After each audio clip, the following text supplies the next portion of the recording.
Want to bring in financial planner Doug Flynn of Flynn Zito Capital Management. Do I need you today, Doug? Because what happened to the bears? The calendar page turned, and suddenly they went into hibernation, and the stock market has soared the last 2 days.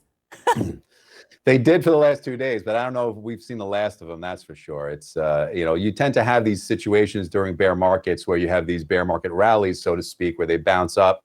But then you kind of continue the trend that we seemingly are in and may continue to be in for a little bit longer. Yeah, 1,500 points on the Dow in 2 days. That is a monster rally, but nothing fundamentally has really changed. There's a few little positive signs. Bond yields came down a little bit, but overall, you're right. The backdrop here, it's been a rough year for the stock market.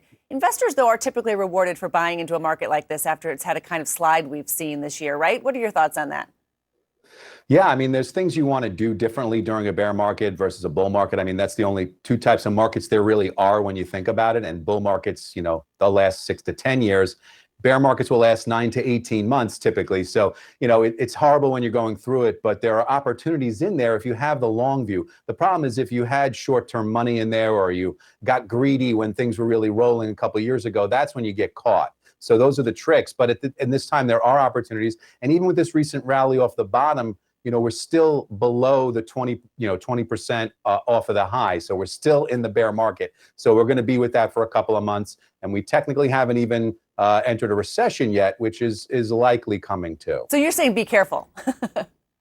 Definitely be careful. You want to do some things differently than what you did just a couple of years ago. Well, some of the things you want to look at is like in the most recent bill that was passed, there's a lot of infrastructure spending. About $750 billion.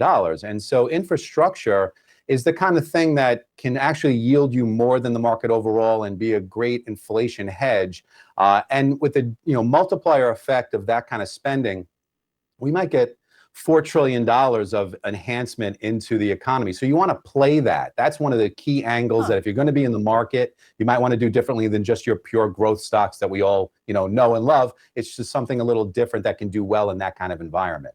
I think it's important to remind people that no one really knows what's going to happen tomorrow in the stock market. And anybody who tells you they do, they're lying or deluded. That's true. So we don't know where the bottom is.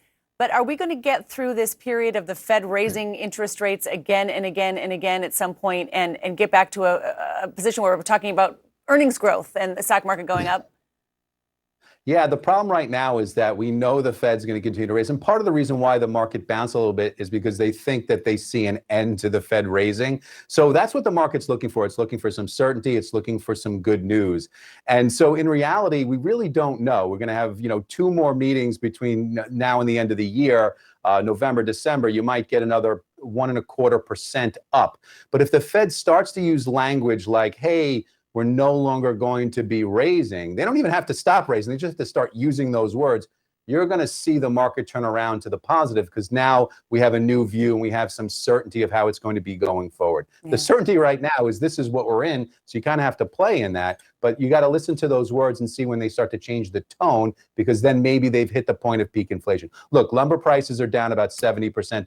They're below the pre-pandemic high. You're starting to see some things. So inflation is going to come down. Of course, they're going to take credit for it. And we can argue whether or not they deserve it. But the point is that's going to happen, and that will change probably in the early part of next year. All right, Doug Flynn, always nice to see you. October is traditionally the bear killer on Wall Street. It's one of the most volatile months there is, but we'll buckle up and see what happens. Thanks. Nice to see you. Thanks. Thanks, Christine.